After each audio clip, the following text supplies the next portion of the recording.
मित्रों, आज केजरीवाल का एक बहुत ही विचित्र वक्तव्य आया है कि सीए के आने से बाहर के लोग नौकरी लेंगे। ये कौन सा तर्क है? ये जो हिंदुस्तान में लोग आए हैं, ये कौन है? ये अपने आस्था के नाम पर प्रताड़ित होकर आए हैं। पाकिस्तान, बांग्लादेश, अफगानिस्तान से, और वो इसलिए प्रताड़ित हुए कि उनकी आस्था दूसरी थी। वो हिंदू थे, सिख थे, क्रिश्चियन थे, पारसी थे। तो भारत तो एक प्रकार से इस तरह से प्रताड़ित लोगों के लिए अवसर देता है ना, और यही रह रहे हैं ना वो बड़ी संख्या में। तो क्या उनको कानूनी माध्यम से नागरिकता का संरक्षण देना भारत का नैतिक, संवैधानिक और सांस्कृतिक अधिकार है या नहीं? न किसी की नौकरी ली जाएगी, न किसी की नागरिकता ली जाएगी। ये बात हम बहुत स्पष्ट रूप से कहना चाहते हैं। लेकिन केजरीवाल जी, वोट बैंक की प्रत्याशा में आप कहां तक जाएंगे?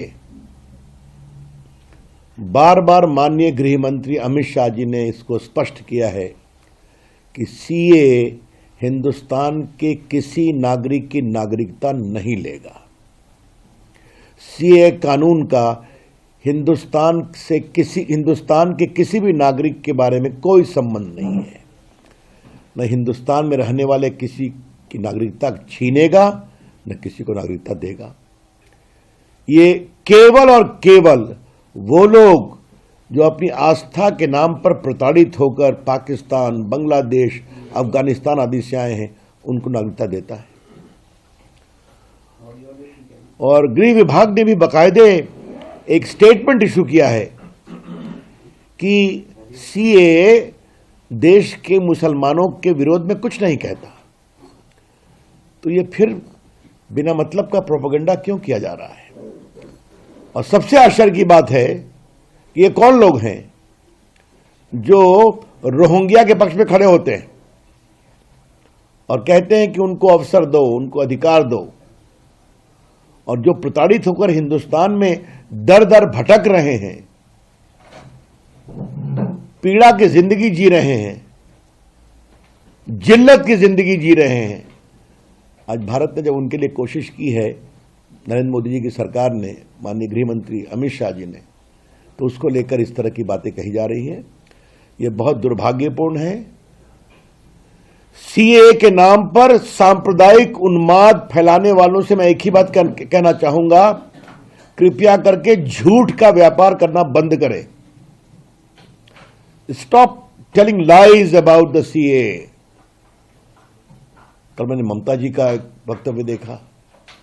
उनकी राजनीतिक जमीन खिसक रही है बंगाल में, तो वो चिल्ला रही हैं। अब उस रेस में कूद गए श्रीमान केजरीवाल जी, और दक्षिण भारत में तो है ही हैं लेफ्टिस्ट लोग। We would like to clearly clarify on behalf of the BJP that CAA does not at all take away the citizenship of any Indian. It does not at all deprive any Indians of their citizenship.